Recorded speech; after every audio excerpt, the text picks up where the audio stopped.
I think that people look at leaders like, oh, they're all set, they got it all together, like they were born that way. Nobody was born that way. Everyone is struggling with demons that you can't see. That's first of all. Second of all, CEOs have massive amounts of stress, of indecision, of not knowing, of people telling them all these different things. And founders and entrepreneurs in particular are 30% more likely to have issues with depression and anxiety than their counterparts, which means that they are definitely susceptible to being at least super high strung or moody, or maybe possibly having actually, sort of mental health issues. And so I would say that when you see a founder on stage, and I have seen many founders both on stage and in the coaching room, you really have to understand that there's a makeup going on inside of them. And I would say for me, I'm privileged to be a coach to enormously successful entrepreneurs and founders and other leaders. And I kind of know what's going on underneath them. And everybody has their own sort of emotional issues and demons to untangle.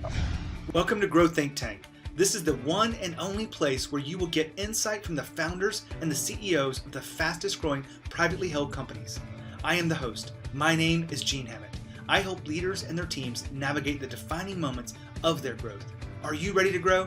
Today we look at the journey of startup to grown up. When you think about your own journey as a leader, you want to make sure that your company is growing up, it's evolving, it's creating a stronger foundation. And all of that is necessary for you to continue to scale your company without working a ton more hours, without adding on a ton more stress, and all of that inside of this episode. Our special guest today is Alisa Cohn. She is the author of From Startup to Grown Up. I just got the book. I've been reading the PDF. She is also known as one of the top startup coaches in the world by Thinkers 50. She's recognized in many different things. She's worked with a lot of big companies like Microsoft and many of the names you've heard before. And what we talk about inside today's interview will help you become a better leader, because it will help you understand some of the challenges that you're facing as a leader, how you have to evolve at a personal level. I love this part of the conversation because it is the first part of her book, but it is also in alignment with the work I do as a coach as well. We also look at how you must lead the team and managing the team up to the next level, what it means to hire the right people, retain the right people, all of those clues and strategies inside today's episode.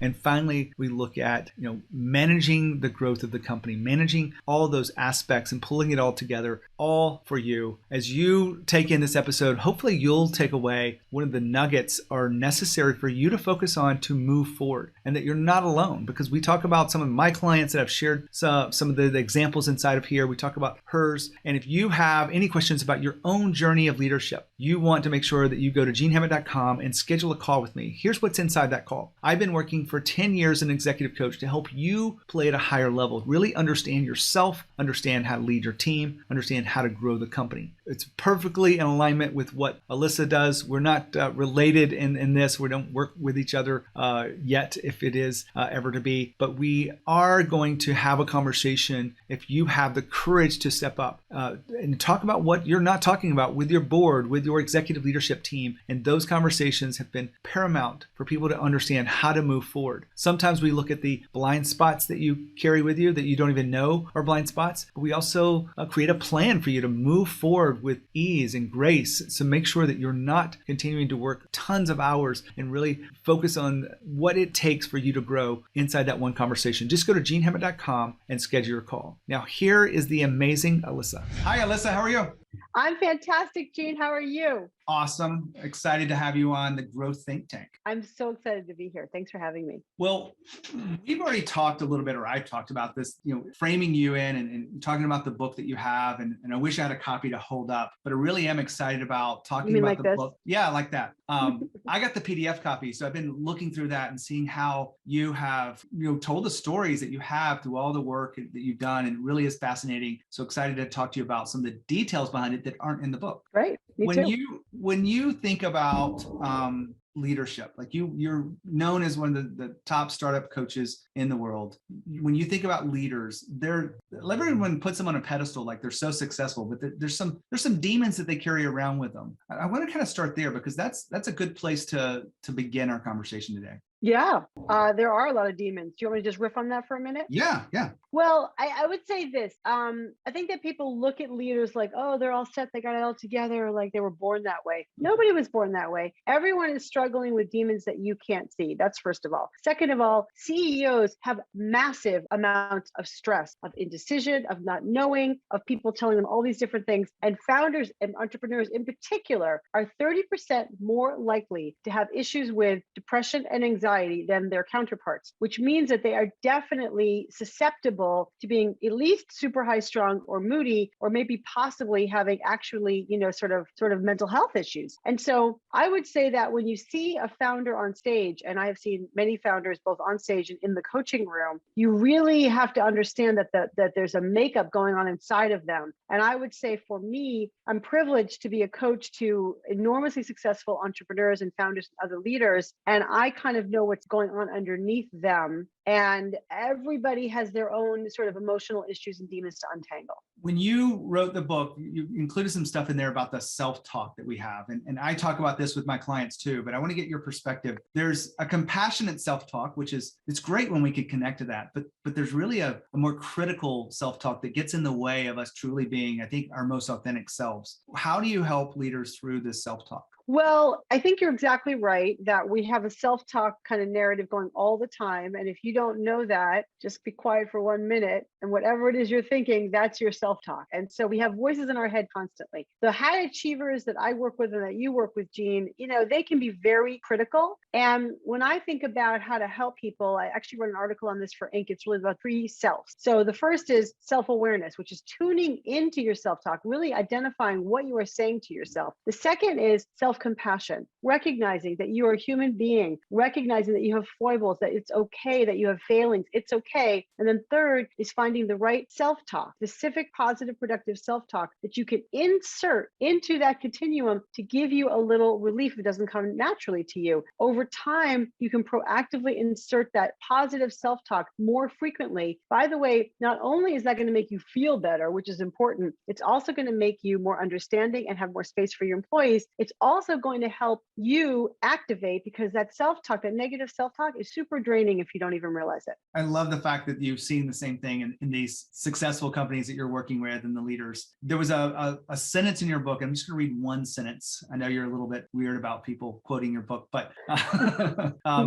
insecurity is almost part of the job when you start a company. Why do you think that's the case? Because you're doing something for the first time. It's like, even if you are a multiple time founder, this company you're starting for the first time. These challenges that you're going to encounter on that new journey are completely new challenges. If you've never started a company, then you don't even quite know what you're in for. And there's always this question about going left or right. All these people telling you what you should do and what you shouldn't do. There's a ton of noise around you. And so insecurity is a natural response to kind of the sense of like not knowing so many things. You've got to deal with that insecurity and find ways to move forward one foot in front of the other, no matter what. Totally love everything you're saying here. When you were on the Tim Ferriss show in the interview, fantastic interview. If anybody hasn't checked that out and don't know who Tim Ferriss is, Alisa is the coach for Tim and helping him, understanding himself and grow the business. But he asked a question at the end. He kind of framed it really a little bit oddly because he was not sure how you would respond. But you said the billboard thing: believe in yourself and act like it. Yeah. I will be honest with you. One of the things that I have had to do with me being the coach to many people is learn to trust myself more. And actually, some of the deeper work I've done with my coaches is just,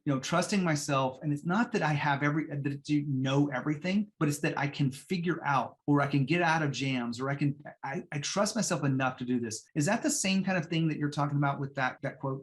I think so. I think that's part of it. My experience with many people is that even the most productive and confident people have an area that they feel a little insecure, or that is holding them back from doing the things that they want to do. So my point in that interview, and my point in general, is first of all, to own, sort of the belief in yourself, and to own the confident part of you, the wise self of you, the observer of you who knows how capable you are. And then act like it means take action. Don't just be satisfied with like, oh, thinking you can do it. Act like it, as in put one foot in front of the other. And I think that is sort of to me, that's like kind of the two-sided key to life, which is first notice limiting beliefs and find ways to resolve them. And then notice where you're inactive and start taking action. Now, hold on for a second. Alyssa just talked about insecurity. Now, a lot of people think that as a successful CEO of a fast-growing company, you probably don't have insecurities. Well, I find this to be false because we all reach levels where we have some insecurity that we haven't been there before. And those things are really important for you to understand. Now, this is one reason why I believe having a coach will help you talk through some of those insecurities and really get to the heart of it. Because if you just try to push it aside and just keep moving forward, it really is not the most efficient way to move forward and grow, because you want to make sure you address those things. If you carry them with you from time to time to time, they will come back and haunt you. I know this for a fact. It's done this in my own life. So you want to make sure you're able to deal with those insecurities, and owning yourself is a part of that journey, and really owning,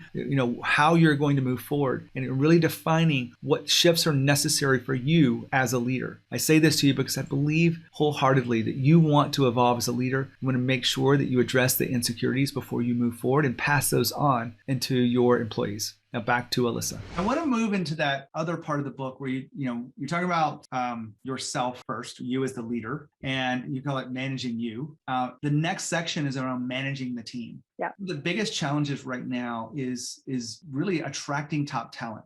That also means retaining top talent, I think, because you don't want people to walk out the door when it's hard to find them. When you're having a client that is struggling with this, what are your thoughts around the strategies and approaches to attracting top talent? Right. Well, right now we are in a pendulum swing where there's a massive war for talent, right? It's either the great resignation or the great reshuffling, however you want to look at it. So first of all, it's important to think about who are your top employees and how you're going to retain them. And yeah, you can give them more money and more equity. That of course is like nice, for them, but long-term sustainable retention and happiness and belonging inside of a company comes from their loyalty to their leaders. So train your managers, train your leaders to be great coaches and leaders of their people. Also, it has to do with meaningful work. And so make sure that they're doing at least some projects, which are not just rote, but they're really stretching them in a positive and productive way. And then number three, having them see the impact of their work. So that means give them meaningful things to do and also help them showcase their progress. Like understand in the muck and mire of day to day, when you're like buried in the spreadsheet, you're not thinking like you're making any progress. Also in a startup and small businesses all over the place, it's like bad things happen more often than not. And so it's important for you to showcase to your employees how much progress they have made, how much progress the company has made. That is by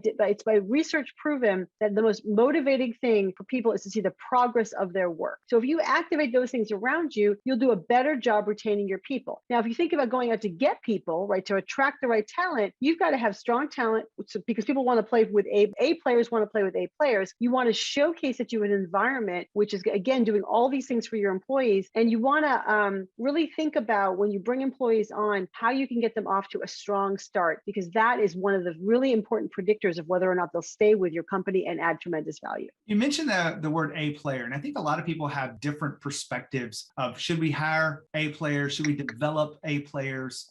Where do you come down on this with the clients you work with? Well, what I think a lot about is, first of all, is like, what are the jobs to be done? So we can sort of talk about an A player, but if they're an A player in, let's say, marketing, and you need an A player in, let's say, sales, or even more like in engineering, then they still may not be the right fit. So you've got to really identify what are the specific jobs to be done by this person, and are they excellent? Do you have evidence that they are either excellent at having done that, or they have strong capacity to be able to stretch and do those things? So that's kind of first of all. And then second of all, I think it's really important to make sure that you're hiring people who both have skills and experience, and also hopefully, especially in the companies that we work with, some passion and some drive. And also they're going to fit into the culture. I worked with one entrepreneur. He told me that he hired the smartest people he could find, all PhDs from Stanford. And that's amazing. But when I got there, we sort of talked about, are they working together? They're not working together, because he hired super smart people who are all individual contributors. So they all wanted to kind of do their own work. So what he told me was, I have the best rowing team in the world, but they are rowing in different directions. You talk about this fit to culture. One of the questions I ask on the show quite often with founders is, what's the biggest mistake? And and I think it's close to 50% where they will come back and say,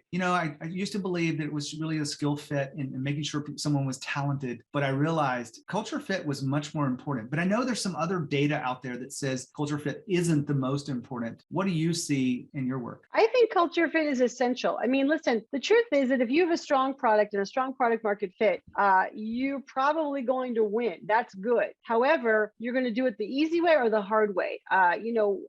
Somebody came to me just last year who's actually a two-time founder starting his third business. And he said to me, in the past, I have been successful despite my lack of leadership skills. Now I want to be successful, and I think I'll have a better outcome if I develop the right leadership skills. And that includes very much building the right culture, which he had always dismissed as like not that important. So the point about culture is that it knits people together. It helps shape expectations. It helps everybody work faster and better and more efficiently, even if you're not there. So I think that culture is not it's not like the deciding factor, but I think it's a major factor in terms of whether or not you're going to win. In aligning with all this talk of culture, we can't miss this without talking about values. And we haven't really looked at it yet. I find that, a lot of the clients I have could do a better job with it. But when I talk to someone who's really a high flying company, they will say that they live and die by these values.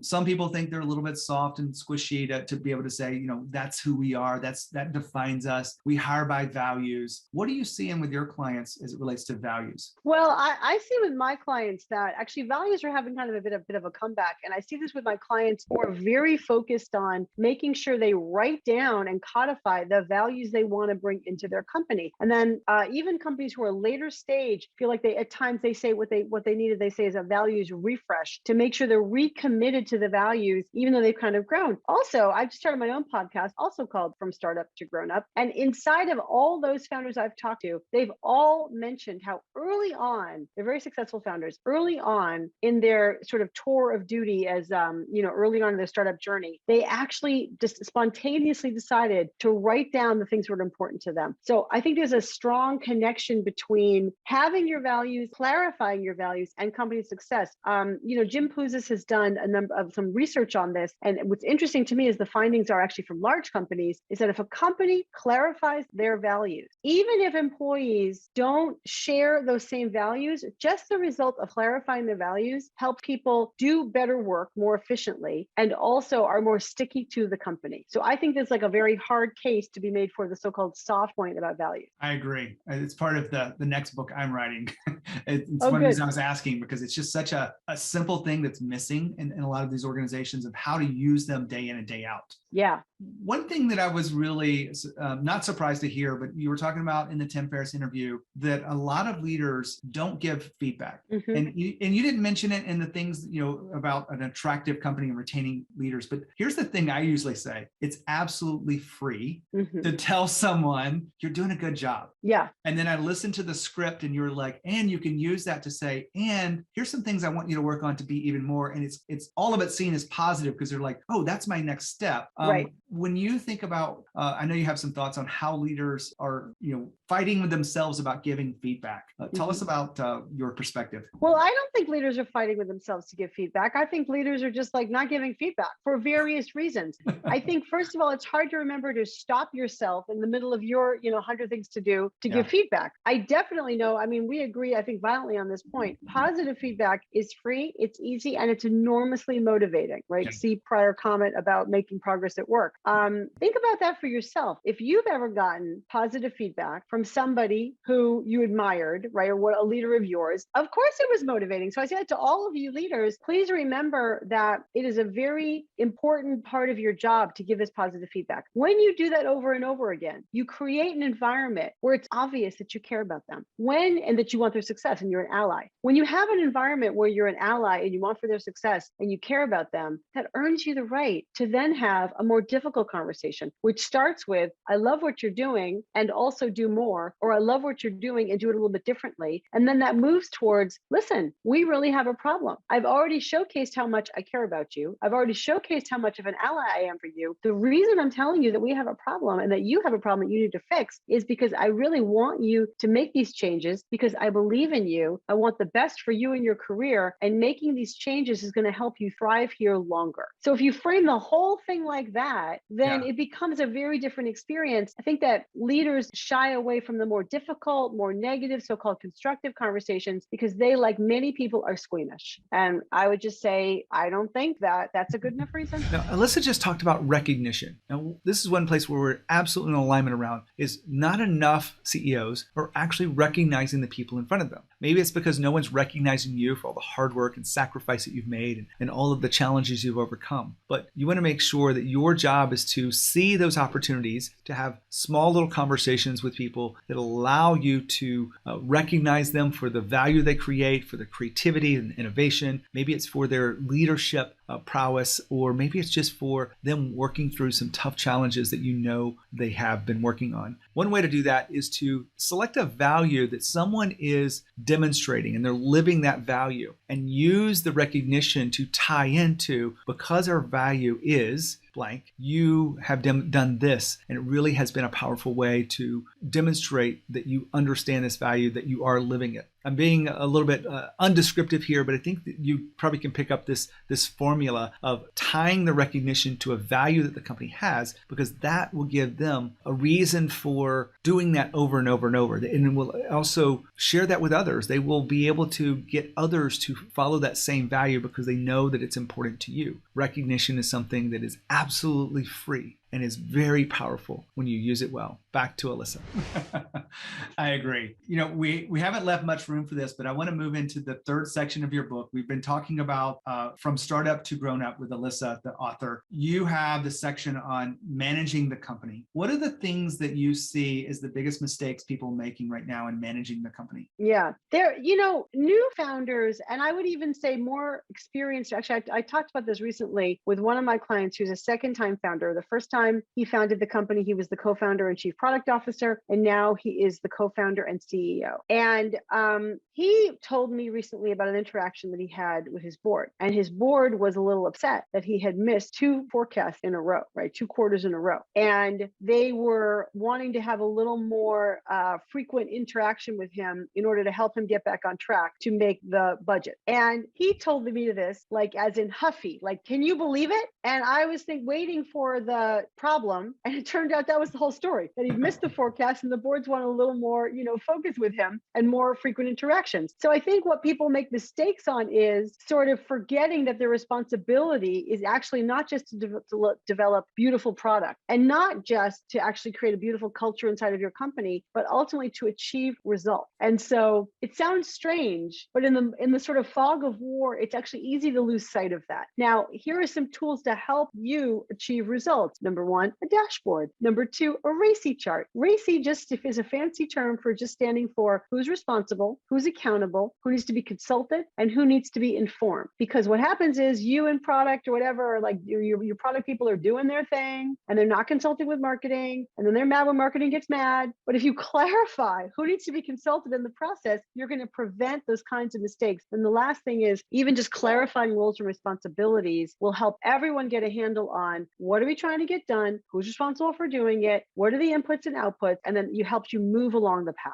You mentioned the board there, and I think a lot of leaders, when everything's going well, everybody's happy, right? But there are times when we hit the pandemic, and there are people that are behind in this, and there's this whole concept of, well, I've got to do what the board says because they're the board, and the board recommends that you let someone go, and the Lord has all these kind of thoughts. What is your feedback with a CEO of a company that is having a tough time with their board? Is it managing up and really trying to do that more effectively, or is there another approach you recommend? Well, in my book, I have a whole chapter 10 on managing your board. And my thesis is this: think about your board as another direct report. Now, I know that the board is kind of your boss, but if you flip the script and you think about how you manage your board, you'll have a whole different relationship with your board. So number 1, you're responsible for making sure the board themselves together have cohesion and there's a culture inside of your board. Number 2, you're responsible for making sure that you have strong relationships one-on-one with people. So when the chips are down, they're going to stick with you. And not only that, when the chips are down, you can have a direct conversation with them. And then number three, it's very important to,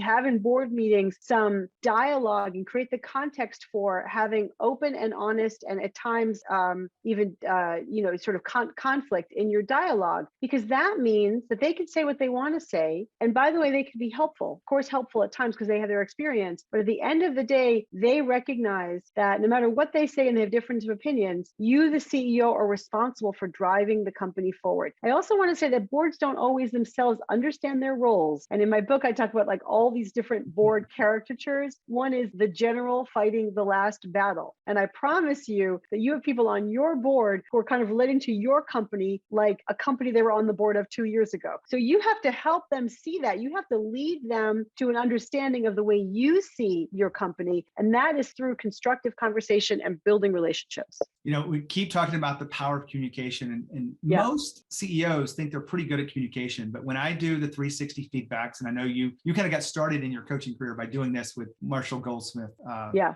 When you look at the 360 feedback, what are you getting? The data comes back that surprises the CEOs. Well, first of all, I don't experience that all of my CEOs think they're good communicators. So first of all, They often know they're not good communicators, right? And they're not sure what that means. I did work with a CEO one time and there was a whole discussion we had about culture and her expectations. And I said, well, have you made these expectations clear to your people? And she said, well, I sent them a Slack, right? Which is kind of not sufficient, let's say, to make sure that, these things are being, focused on in the company. But I guess I would say that the biggest surprises with people, with CEOs I work with are, number one, they don't realize the impact that they're having exactly because they sort of think of themselves as just me. And especially just me from, the first days I started in the company, which is me and 8 employees. They don't realize that their suggestions are orders. Their inklings are orders. Their brainstorms are orders, right? So they don't sort of see the impact of their work, of their voice and of their communication. And I think that they also don't always see how the sort of other things that are going on around them, how maybe they play favorites and they don't realize it. Maybe they gravitate to a certain decision-making style that may leave other people out. So those are the kinds of things I encounter in my 360 feedback. Alisa, we've had a great conversation about your book. I really do appreciate you sharing that with the world. I know it was not easy for your book to come out specifically. Yes. No book is easy. Yeah. What have I forgotten that you really want to make sure we put a spotlight on as we finish up today's interview? Well, thank you for asking me that. First of all, it's been a great discussion and I appreciate it. And I would just maybe add that I do have 14 scripts in the appendix of my book to help you with delicate conversations, with difficult conversations. And I think that the reason I put them in is because I was writing my book and it was going great. And suddenly I remembered that I have these conversations with my CEOs all the time, and we'll finally come to the point where they're going to have that conversation with somebody. And it's difficult or delicate or difficult. Maybe it's about layering someone. Maybe it's about giving difficult feedback. And they'll say, but I don't know what to say. And then I'll say, well, why don't you just say? And then I'll land what I think they should just say. And they're furiously writing notes and, they say it again. So I realized, those scripts are really valuable for people. I'm going to codify some of them and write some of them up, again, to help people, to hand them this book and to help people get their mouth around the words of difficult or delicate conversation. Well, fantastic. That's a good place to end. It's a call to action. I'll be very clear about this. Great book. Thank you for sharing it with us. From startup to grown up. There it is on the video if you're watching video. We know most of you listen through audio, but that's okay. Hopefully you're going to take this information and do something with it, because that's really the key. If we go back to this, believe in yourself, but then take some action behind it. Alisa, really thank you for sharing your wisdom. Thank you so much, Gene. It was great to be here. Incredible interview. I love to be able to have my peers on the show before. I don't often have a lot of coaches, but this one was quite special. Alisa is a powerhouse. I really do believe that she has insight and she has such a deep experience that this interview had to be something that we would talk about. She works with a lot of startup companies, and so that's one reason why I wanted to have her on the show. I am enjoying this book, From Startup to Grown Up, and it really is a powerful read. One of the things I wanted to really invite you to this moment is if you are considering how to use a coach or how to hire a coach or select a coach, one of the things you want to make sure is that there's a personality fit. The personality could be, you may think Alisa is great for you and what you're doing, and I know she's in very much demand, and the new book coming out, maybe you want to wait for that. Or maybe you want to find a coach that's in your industry that really will help you understand some of the difficulties in inside the industry that you're focused on. Or maybe you want to upgrade your leadership. That's my focus, is helping you be an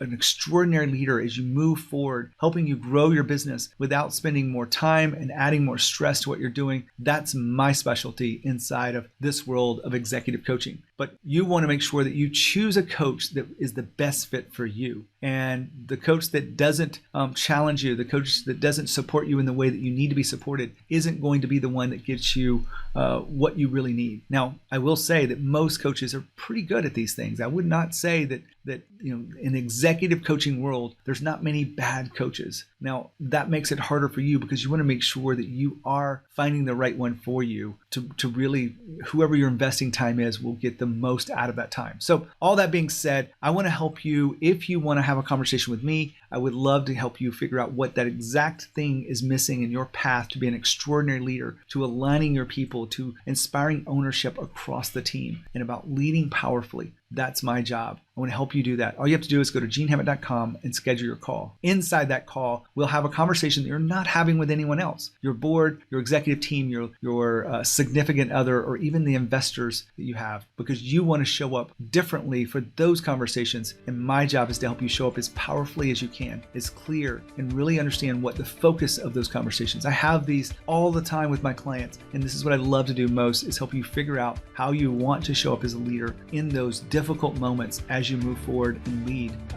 through all the chaos. So just go to genehammett.com and schedule your call. Look forward to talking to you. When you think of growth and you think of leadership, think of Growth Think Tank. As always, lead with courage. We'll see you next time.